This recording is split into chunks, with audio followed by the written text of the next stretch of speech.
ஒரு பெரிய சேனை யுத்தம் பண்ண வந்திருக்கிறாரு. அது மாத்திரம் இல்ல, 3 விதமான சேனை சேர்ந்து வந்திருக்கிறாங்க. அப்போ அவங்களை எப்படி ஜெயிக்க முடியும்னு யோசபாத் என்ற ராஜா கலங்கி நிற்கும்போது ஆண்டவர் பேசுகிறார் தீர்க்கதரிசி மூலமா, நீ ஒன்றும் யுத்தம் பண்ண வேண்டாம், சும்மா நின்று வேடிக்கை பாரு, நான் யுத்தம் பண்றேன், நான் என்ன செய்றேன் நீ பாரு, பயப்படாத கலங்காதன்னு ஆறுதல் படுத்திட்டார்.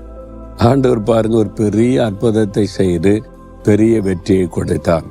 சில சமயம் அப்படிதான், சில காரியத்துக்கு நீங்க இப்ப யுத்தம் பண்ணுங்க ஜெயம் தருவேன்னு சொல்லுவார்.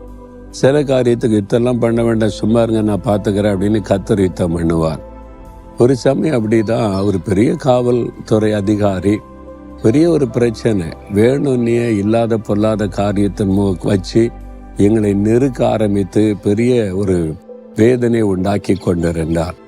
என்கிட்ட சொன்னாங்க, என்ன பண்றதுன்னு தெரியல, அவர் பெரிய அதிகாரி வேற, நம்ம என்ன செய்ய முடியும், இல்லை நம்ம தப்பு பண்ணலையே, நியாயமா தான் நடக்கிறோம், ஆனா அவருக்கு எப்படியாவது குற்றப்படுத்தணும், ஏதாவது செய்து பிரச்சனை உண்டாக்கணும் ஊழியத்துல அப்படின்றதான் அவருடைய நோக்கமா இருக்குதுன்னு சொல்லி, சரி நம்ம போய் இதில் யுத்தம் பண்ண முடியாது, பேச முடியாது, நம்ம ஆண்டவருக்கு தெரியப்படுத்தலாம், அவ்வளவுதான்.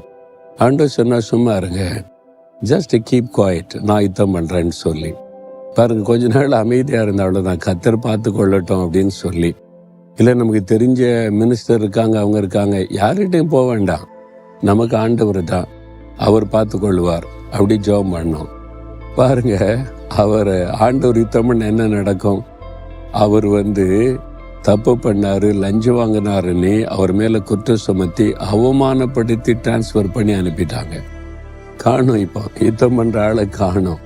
ஆண்டவர் ஜெயம் கொடுத்தவர், நம்ம ஒண்ணுமே செய்ய வேண்டாம், அவருக்கு தெரியும் எங்க எப்படி யுத்தம் பண்ணி காரியத்தை செய்யணும்னு. கலங்காதங்க, பயப்படாதங்க.